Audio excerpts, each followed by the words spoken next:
Hello and welcome to the Blue Square Premier Review 2007-2008. After a sensational season, Aldershot Town were crowned the inaugural champions of the Blue Square Premier, but who will join them in League Two next season? Well, we're about to find out as Cambridge United take on Exeter City in the Wembley playoff final. But first, let's head back to August 2007 and remind ourselves how the Blue Square campaign unfolded. A new season and a new name, but for players, managers and supporters in the Blue Square Premier, it was business as usual. The ultimate goal remained the same: promotion to the Football League. Setanta's pioneering new footage would bring the watching nation closer to the action than ever before, while the passion on the pitch and in the stands was even more intense. No goals in the first live game of the new season, however, as Grays Athletic drew at Torquay United, although Aaron O'Connor nearly stole it for the visitors. Cambridge United got off to a strong start, including a 2-1 victory over rivals Oxford United, thanks to Lee Boylan's injury time winner. Lee Boylan! Burton Albion were also quick out of the blocks, and when Stuart Douglas was sent off for Weymouth at the Wessex Stadium, Nigel Clough's side battled back from a goal down for a well-earned 2-1 win. Sean Harrod bundling home the winner from close range. Burton Albion lead! And it wasn't long before we got our first real drama, as York City and Rushden and Diamonds fought out a 5-goal thriller at Bootham Crescent. Brody's onside, time to bring it down, and scores! Paul Bastock won't be at all happy about that, but it's delight for York, delight for Richard Brody. Evans' clearance, Hatswell, Foster, Challoner, Woodhouse. Burgess making the run forward, and Robinson has missed it, and he's put in for an equalising goal by Andy Burgess. A defensive mix-up has gifted Rushden and Diamonds an equaliser. Mistake by the normally impeccable Mark Robinson, and Burgess takes full advantage. And ball by Challoner.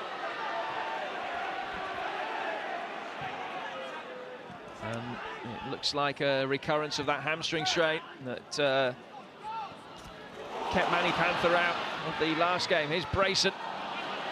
Wolford! What a good finish on his weaker foot as well. And York regain the lead.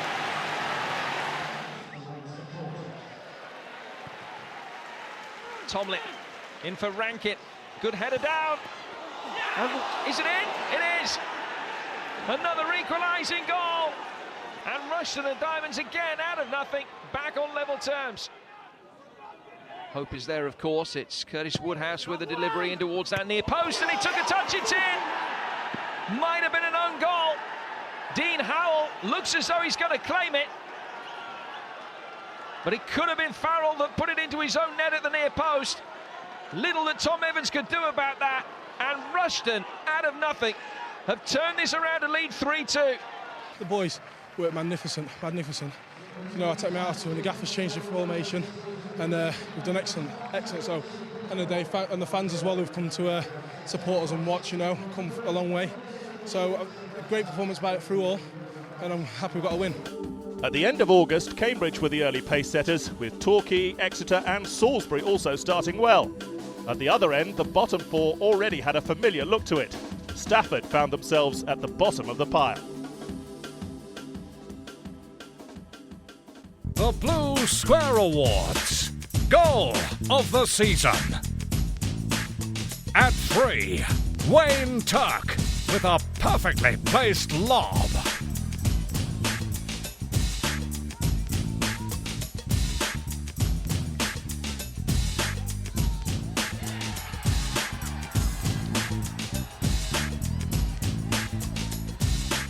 In second place, Michael Welsh.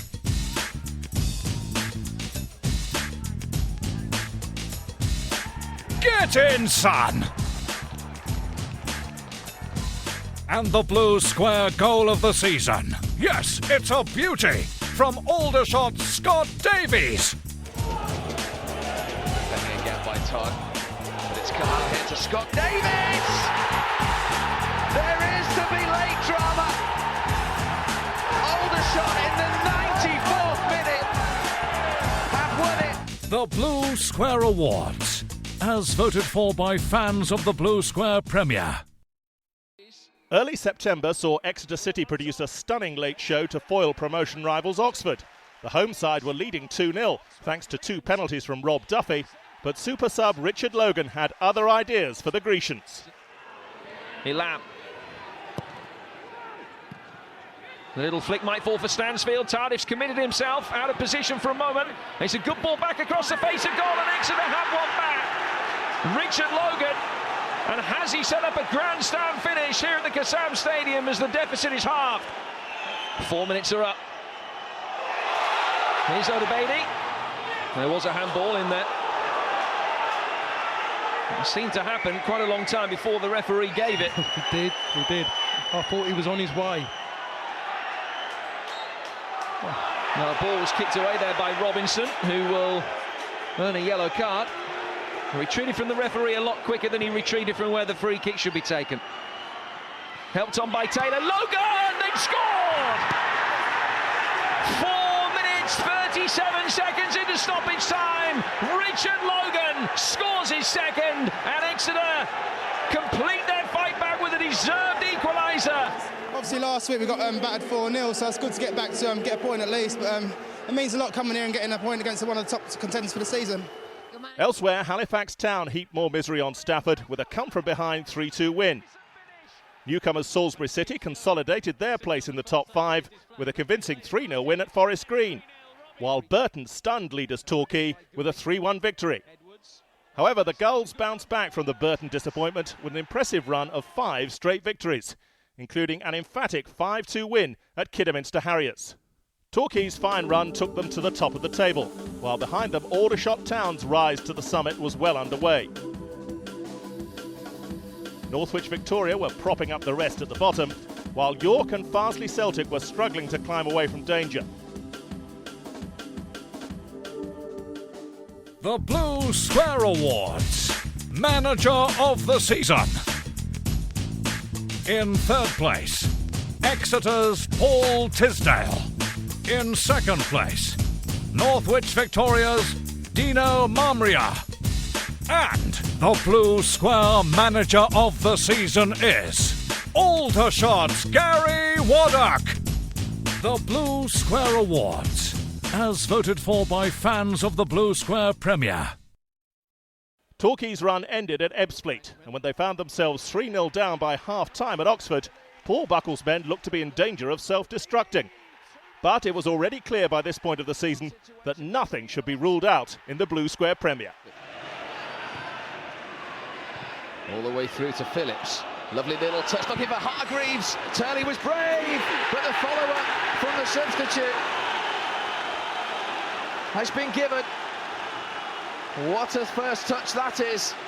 And Torquay have a little bit of hope. Godot. Torquay have had a real go in the second half. Flicked on by Sills, Zebrowski. And still Zebrowski's done really well. Zebrowski! Fantastic goal! And now the nerves around the Kassam will start to jangle, because Torquay have got 2 back in this second half. And that is the 8th goal of the season for Chris Zebrowski. Well, this is another goal that shouldn't have happened. Sills has won the header there in front of 2 players. He goes past Wilmot. He comes back inside Gilchrist and he puts it over the top of Turley. Janine's corner cleared comfortably by Mansell, and it'll start a Torquay attack. Zebrowski, such a quick player, still going Zebrowski, decent ball as well. Sills waiting, and Sills scoring. Torquay United have completed the most remarkable comeback. 3-0 down at half-time, but the league's top scorers have found 3 goals in the second half, and they are level at 3-3. Well, Steve, 30 seconds earlier, I'm talking about them just maybe going short out of corner. Poor free kick by Janine. It allows them to break away, and somehow they come away from the ball there, with defending there to allow them to get in behind. Good ball in there by Welsh. Gilchrist caught on his heels, and he just goes over him for Sills to do nothing more than just pull it into the net. Tim, what a game. The equaliser, it must have felt like a winner for you. Oh yeah, absolutely. You're 3-0 down at half-time. You're in the change room trying to pick yourselves up. It's all about pride at that stage, and this team's got that in abundance. Absolutely brilliant effort. Came back to 3-all, and I think we fully deserved it. Spurred by their comeback, the Gulls got back to winning ways with victories against playoff rivals Stevenage and York City. Meanwhile, assistant manager Scott Barrett took charge of Stevenage Borough for their home clash with Burton, following Mark Stimson's shock resignation 24 hours earlier. The caretaker boss was only denied a victory when Sean Harrod nicked a late equaliser as 6 goals were shared at Broadhall Way.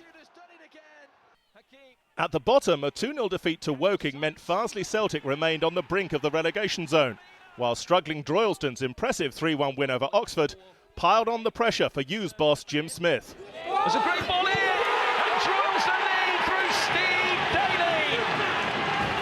Aldershot were hot on the heels of early season pace setters Torquay, with Burton, Stevenage and Cambridge amongst the clubs chasing the playoff places. York and Farsley were still struggling at the bottom, and the pair met in early November. Good play by McBreen. Now Brayson. Tremendous tempo to this game early on. Wolford, Soji, then the effort from McBreen, and it's first blood to York. McBreen in his last scheduled game on loan from Scunthorpe scores his second York City goal. Soji initially was looking to shoot there, but McBreen just comes and says, "That's mine, I'm having it." Oh, he dallied there, and this McBreen was onto it. He's rolled it into the path of Onami. Soji, very good save. Back to Brayson, and it's found its way through. Carl Serrant couldn't keep it out. Paul Brayson will claim the goal, his third of the season. Tom Morgan is frustrated. York City are 2-0 up. His Stammer for Farsley. Oh, what a reply! Roy Stammer with his first goal of the season, and what a goal to get Farsley back in this Yorkshire derby. Evans never had a chance. They're going across him, going away from him. The power just beats him so easy. Plenty of discussion down there for John Deasy, who prior to Lee Sinnott's departure had recently signed a 2-year deal, new 2-year deal with Farsley. Oh, that's fallen to Farrell on his left foot, and he has sealed it. Craig Farrell, fresh from his hat-trick last week in the FA Cup, has restored York's 2-goal cushion. Little flick now to Farrell. 2 for Craig Farrell, 4 for York, and they're racing away to another away victory. Yeah, it's very important to beat the teams behind us, you know, because they're not too far behind us and they've got a game in hand as well. So I think the win today is really important, and the fact that we scored 4, you know, it's really, really good. Victory meant York could breathe a little easier, while fellow strugglers Altrincham got off to a good start against Stevenage, now managed by former England boss Peter Taylor. But 2 goals from Craig Dobson gave Stevenage victory and ensured Altrincham remained in the drop zone. At the opposite end of the table, Aldershot replaced Torquay at the top after 3 straight league wins, including an impressive 3-2 victory over Grays. 3-0 Aldershot. A 5-0 defeat away at Rushden and Diamonds was the final straw for Jim Smith, who moved upstairs at underachieving Oxford to be replaced by Darren Patterson. Aldershot were in the driving seat and looking a good bet to stay there, while the winter outlook for Northwich was bleak at the bottom. Aldershot's hot streak continued in early December, with Salisbury the unfortunate hosts of the rampant league leaders. All the way through, it wasn't defended, and John Grant said thank you very much. Goal number 11 for him this season. Aldershot have the lead after 12 minutes.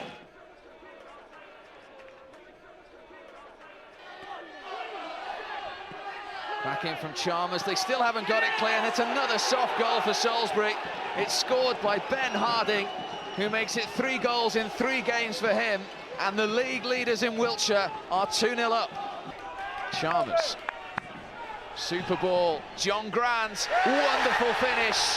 The league leaders are on their way to victory, and he has sealed it in style. They're going 4 points clear tonight. They're 3-0 up. Elvins with the shot. That, I think, caught Clark by surprise, but he pushed it away. Here they come again, Aldershot, headed away by Robinson. Blocked by Chalmers. Grant for the hat-trick. 4-0 and a hat-trick for John Grant wraps up a wonderful evening for the Blue Square Premier League leaders, Aldershot Town. Yeah, it's brilliant. The team's attacking and you're always going to get chances in the team, and the team spirit's great. Everything, the fans, I love the fans, and just brilliant. Like the Blue Square Awards. Save of the season. In third place, Scott Bevan. And again, Wollaston, nice feed. Then Rendell, and Bevan denies them again. Second, it's veteran keeper Kevin Poole, showing there's still life in the old bones. Yeah. Still Courtney Pitt, useful. Back post, super save again by Kevin Poole. That was just about getting your body across, putting in an area. That's what Kevin Poole done. And Blue Square's save of the season was made by Aldershot keeper Nicky Bull. Here comes the long throw from Gill, flicked on by Taylor. There's the header. What a save from Nicky Bull, and he's still in there, and he's done it again. He's got springs for rutty legs. The Blue Square Awards, as voted for by fans of the Blue Square Premier. By Christmas, as the presents were being opened and the turkey being scoffed, Aldershot were top of the table with their eyes on the big prize. The shots were being hotly pursued by Exeter's Devon rivals, Torquay United, who were up to second place. But the Grecians managed to dent their neighbours' promotion hopes in the first of 4 league and playoff clashes between the two teams this season. A 7-goal thriller at St James's Park on Boxing Day. Paul Tisdale, who played for Exeter in a Boxing Day Devon derby in his playing career, now facing up to Torquay for the first time in his managerial one. Now this is Mackey from Basham's run. Mackey for Exeter. The home fans turn up the volume. Jamie Mackey makes it first blood to Exeter with his 12th of the season. Gill delivers it, deeper one this time. One of the centre-halves got there, Mackey swung his leg and it's 2-0. And what a moment for the Exeter-born player. Through the ranks, Dean Moxey. Exeter fan, his first taste of a Devon derby, and he scored in it to make it 2-0. That's cleared by Jones. And then there's a chance and there's a goal. And they're back in it, Torquay. And would you believe it? It's the former Exeter City captain, Chris Todd, who scores his 7th Torquay goal against his former club to get them back in the Devon derby. Mackey's run. Moxey waits, so too does Basham. Still Mackey. Carlisle! He appeared from nowhere.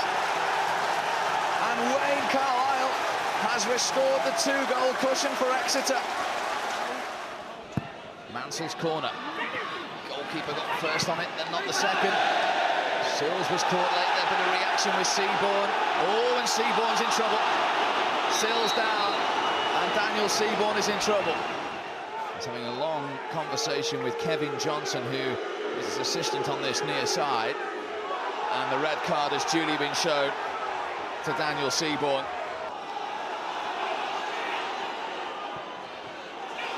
That's over the top. Mackey, the goalkeeper's backpedaled here. It's Mackey, and 4-1 Exeter.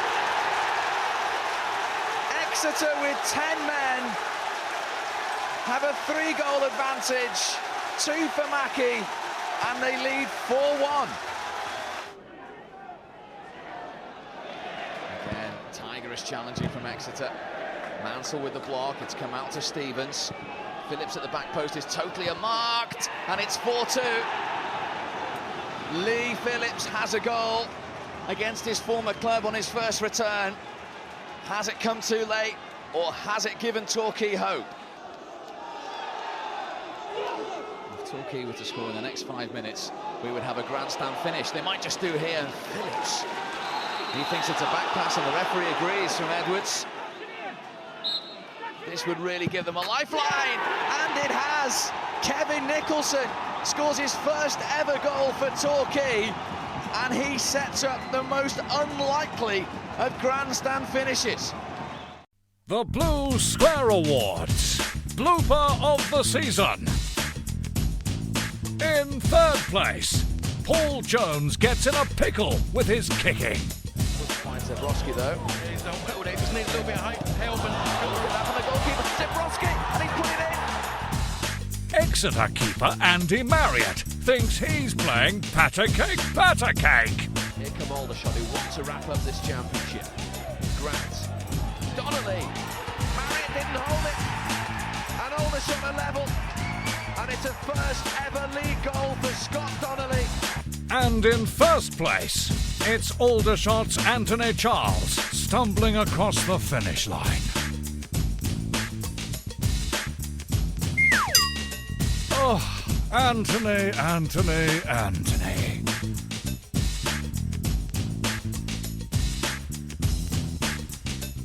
The Blue Square Awards, as voted for by fans of the Blue Square Premier. Cambridge's hopes of catching the shot suffered another setback when they visited neighbours Histon on New Year's Day. Histon still harboured playoff aspirations of their own and were desperate to avenge a 1-0 defeat at their local rivals just a few days earlier. Free kick, there was a touch as well, and there's a goal. Mitchell King, would you believe that? He came in from nowhere, unmarked, and Matthew Mitchell King scores his first of the season, and he's picked a great time to do so. We were unfortunate on Boxing Day, and I think we had a point to prove because we should have won the game. And I think we were even more determined on Boxing Day to prove a lot of people wrong around Cambridge.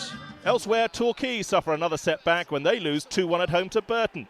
Nigel Clough's side doing the double over the Gulls. January ended with Torquay in second place behind Aldershot, but Stevenage were lurking in third with 2 games in hand. Northwich had put together some New Year form, but they were still a sizable 9 points adrift of Altrincham in the all-important 20th position.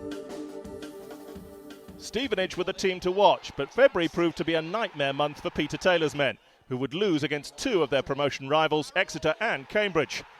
But they travelled to the recreation ground later in the month, giving Taylor's team a chance to make up some ground on the league leaders. Back out to Chalmers. Here's Chalmers again. Here's a chance. First blood to Aldershot. Joel Grant with his 4th of the season. The man who got a hat-trick in this fixture last season has given Gary Waddock's side the lead inside 10 minutes. Now Straker. Stevenage just cannot clear their lines. Joel Grant, the goal scorer. Deep cross looking for John Grant. Went down. Penalty. It's getting worse for Stevenage. This for his 16th league goal of the season. Confidence sky high. And the league leaders go into a 2-goal lead inside 20 minutes. Interesting to hear from Ricky George. He's right about the Manchester United-Arsenal analogy. And here come Aldershot again. And there they go again.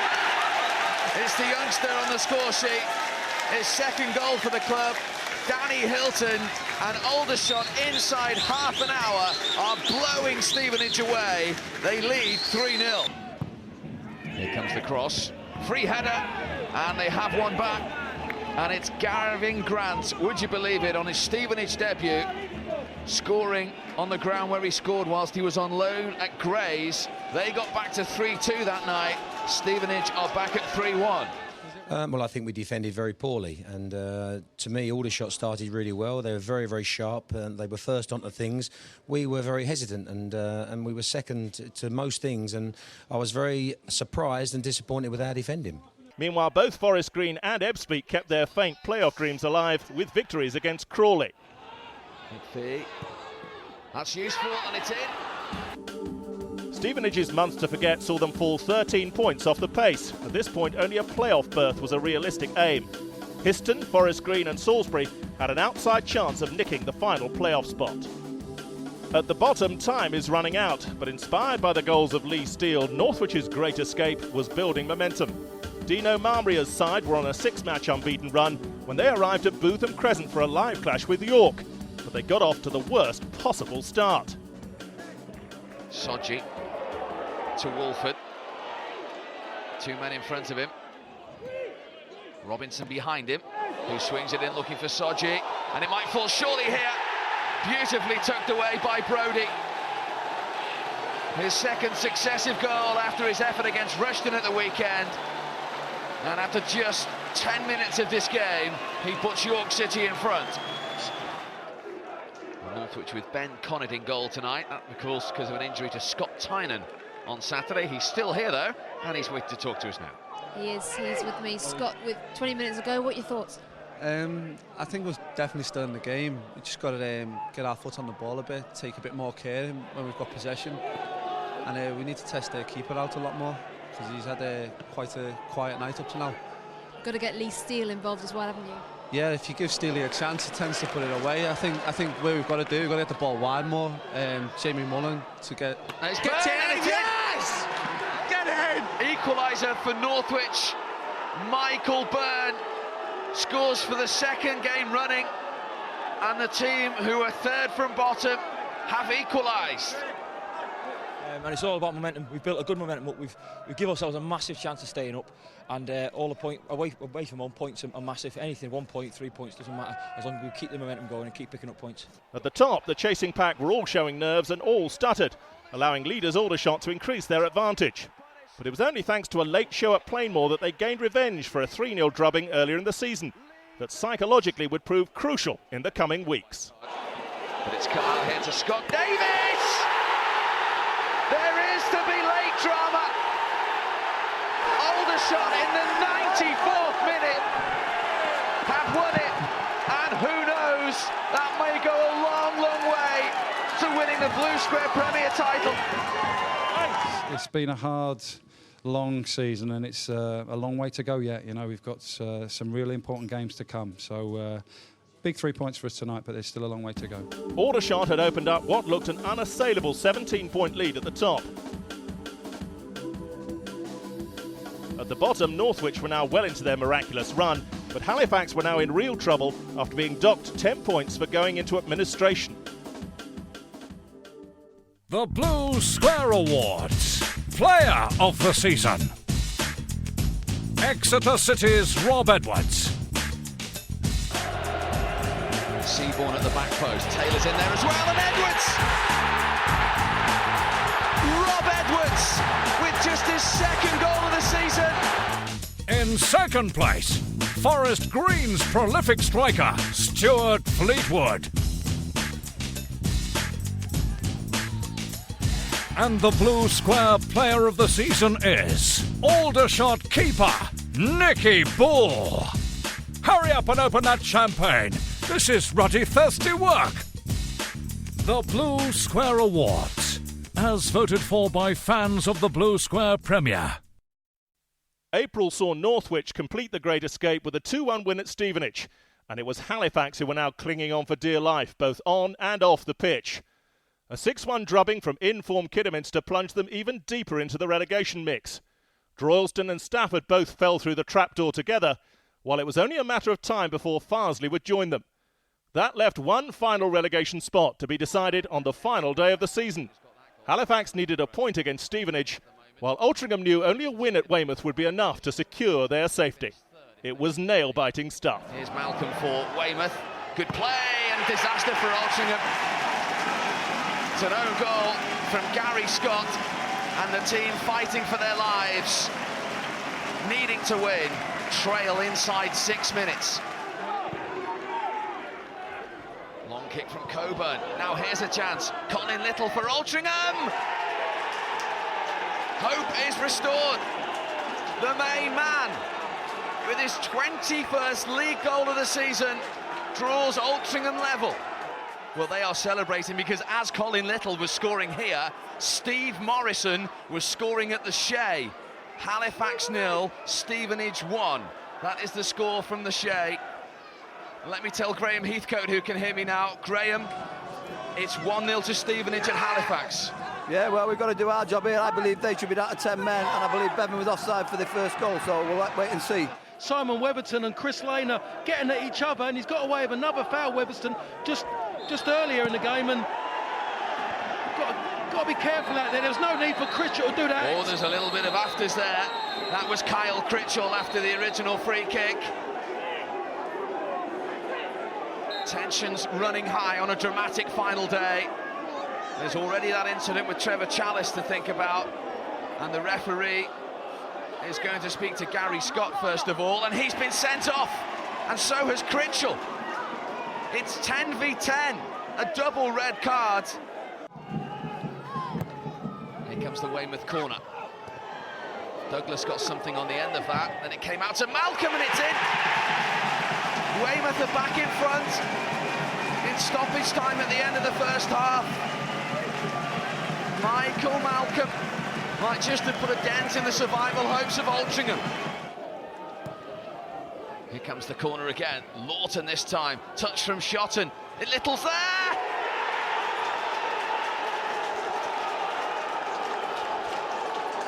Senior has given them a lifeline. Chris Senior has put it into the back of the net. Altrincham at 2-2. As it stands, one more goal would keep them up.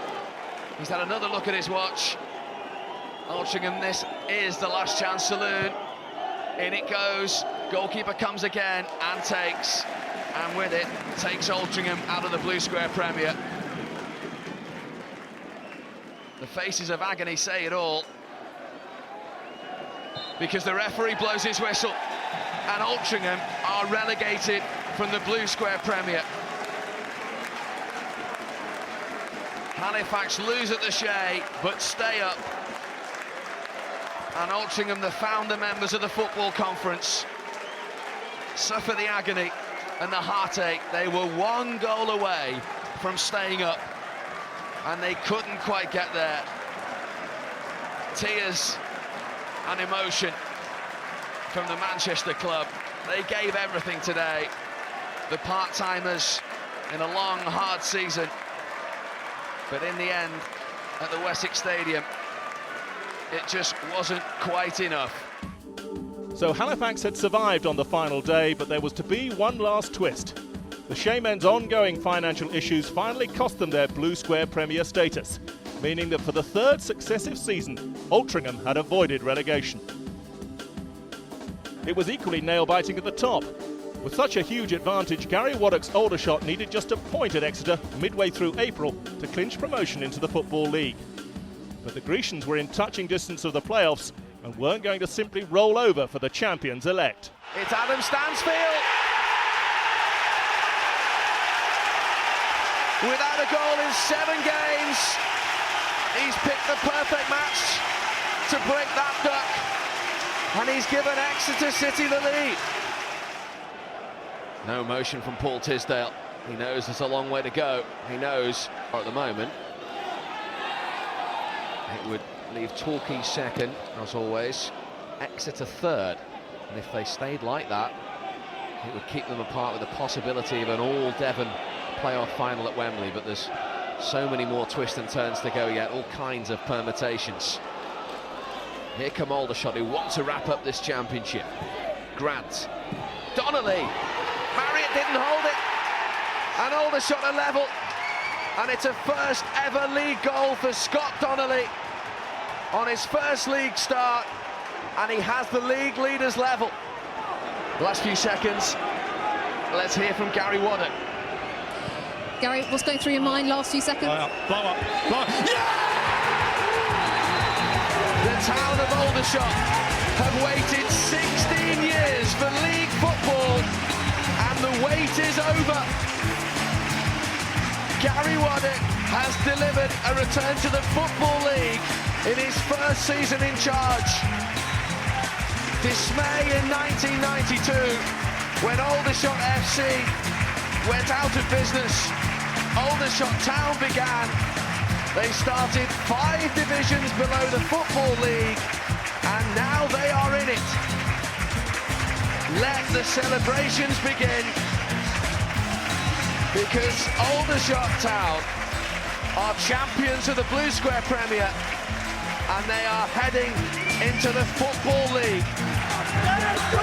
The boys have done it all season, no one expected us to. Stayed in there.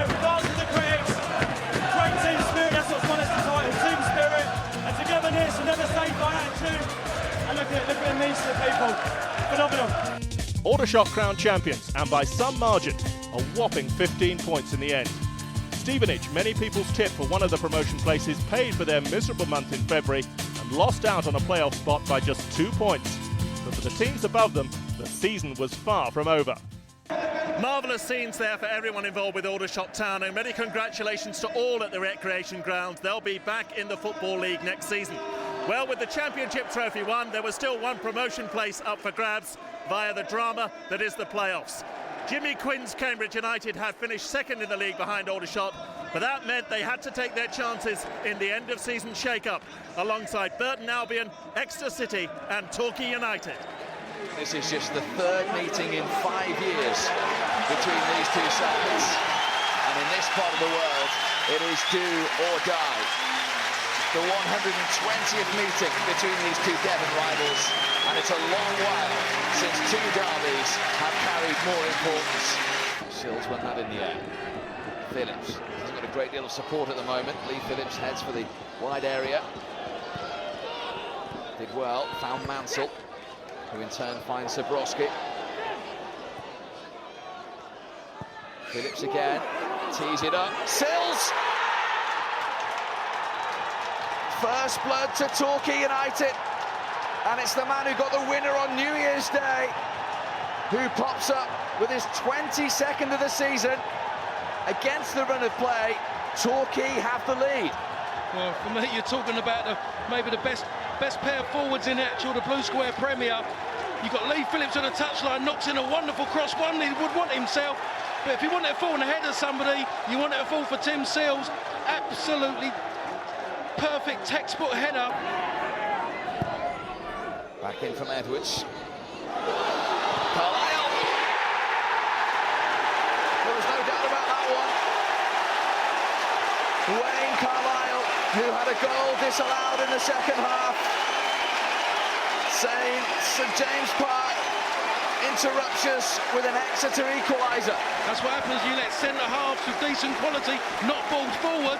The flick on, I don't think it was meant that way, but I'll tell you what, Wayne Carlisle meant that run. He's been doing it all game, inside Kevin Nicholson, and he gets that reward for all that unselfish run he's done so far in this game. He's pleased, he knows he deserves to be in the game. Now he really believes they should go on and win it. And there will be 4 minutes of added time. Gill's long throw, Taylor was looking for the flick, headed away by Hargreaves. Here's the save.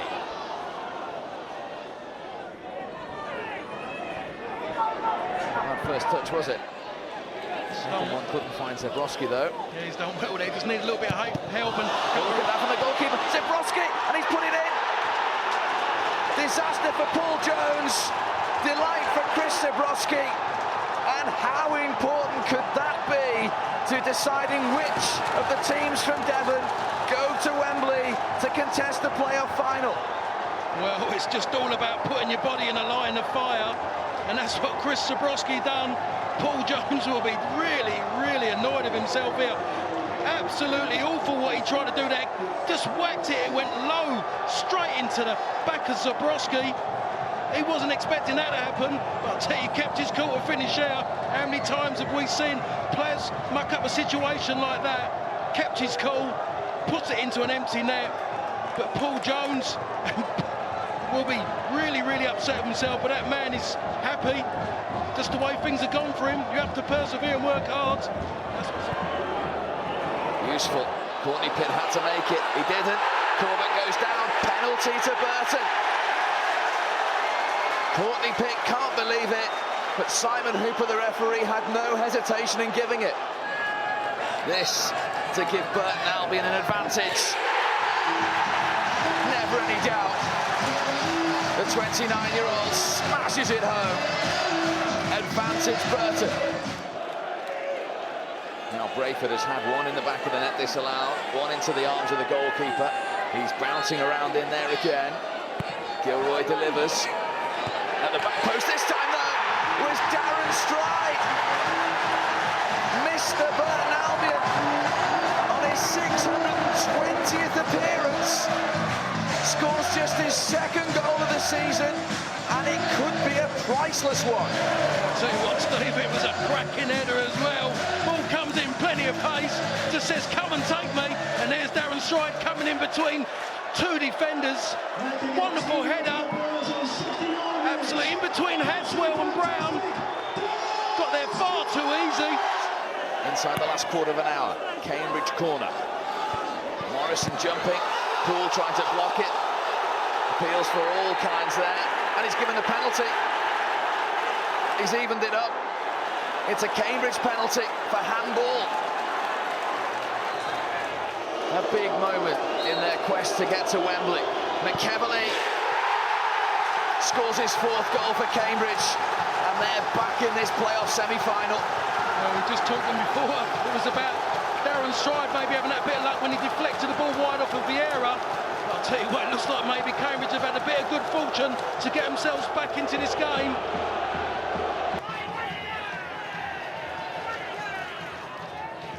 Maxwell did well. Courtney Pitt onto his right foot, and he was fouled by Corbett, who's furious at that decision, but it's a free kick to Cambridge just outside the penalty area. I think he's furious just because he makes a challenge. He just tries to block the shot. There's nothing wrong with that at all. That's a poor, again, another poor decision by the referee. Lee McEvoy has done it again. Penalty, and now a free kick. What a substitution. Cambridge have come from 2 down to make it 2-2. Well, you talk about decisions, but you have to say, you talk about good substitutions as well, but you have to maybe question the decision of the referee. It was a poor decision by the referee to give the free kick. It was a quality free kick by McEvoy.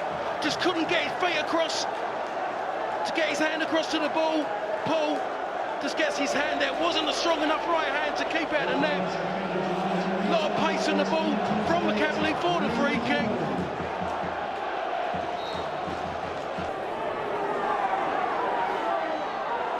Here's Sills. Still Tim Sills. Zebrowski. Hill is unmarked at the back post. Here's the chance. Kevin Hill. 11 seasons a Torquay United player. On the day he's equalled the club appearance record.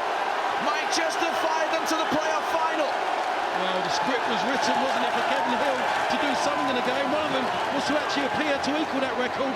But someone must have written it for him to score a goal. This is wonderful play by Sills. Gets through 2 challenges where I think the players are more bothered about hitting him rather than tackling him.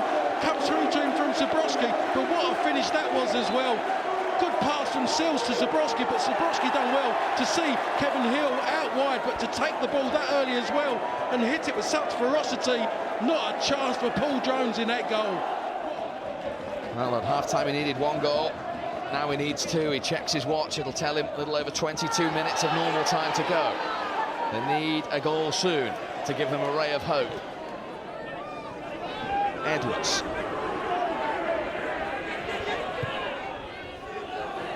Edwards once more.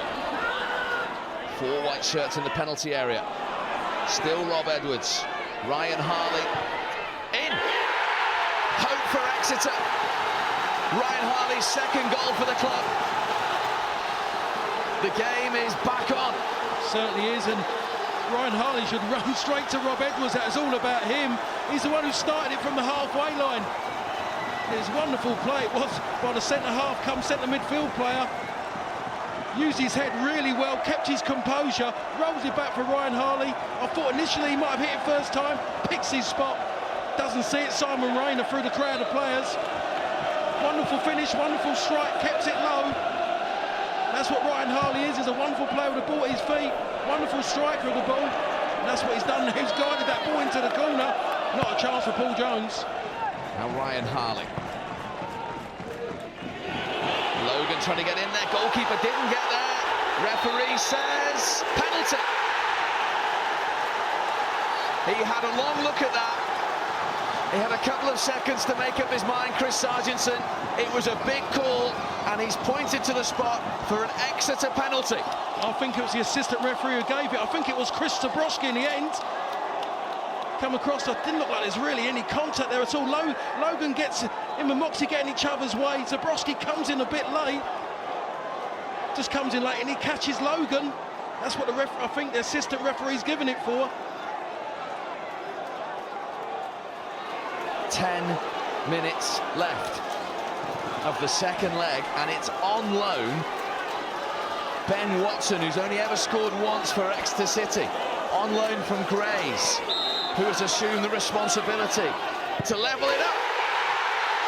And he does, much to the delight of those Exeter fans. They've come back from 2 down on aggregate to level it at 3-3 with 9 minutes to go. Well, that took a lot.